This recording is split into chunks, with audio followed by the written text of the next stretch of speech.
Hello everybody, Dr. Frank DiLollo. Welcome back to our video blog. Today, last segment we talked about the ankle sprains, it being summertime, people being involved in more sports. Today, I'd like to discuss the shoulder, tennis, throwing a softball, sports that involve any kind of throwing or using your upper body on your shoulders. We've all heard about rotator cuff problems, and sometimes it is a rotator cuff tear that needs to be addressed by an orthopedist. But a lot of times it's not that the muscles entirely tear or they even partially tear, they just become a little bit stretched or strained, and that's where we as chiropractors can come in. There are approximately, I would say, 15 different analysis or tests that can be done to see the positioning of your shoulder.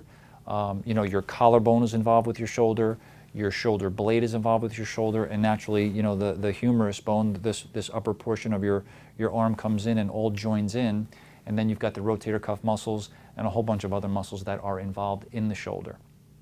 So one of the things I want to bring to your attention is if there's any strain or stretching with it, or there's weakness, or there's any kind of numbness down into the arm because of it, and it emanates from the shoulder.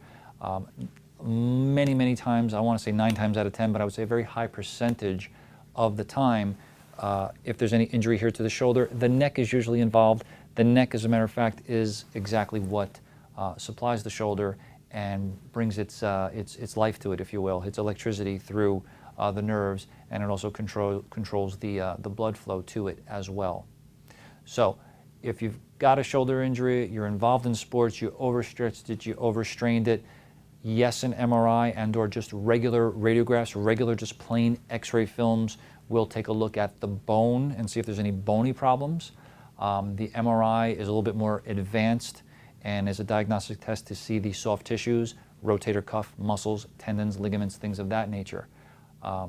If they're damaged, you may need, in fact, to get them repaired.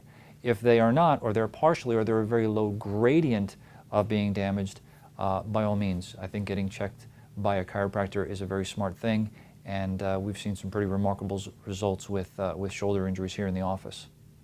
So until next time on our video blog, this is Dr. Frank DiLollo. If there's anybody you feel that can benefit from this message and that we might be able to help, please forward this to them. There will be contact information. They can call the office, they can email us and ask any more information.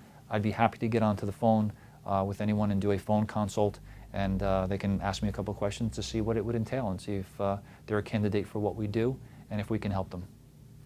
See you next time. Thanks.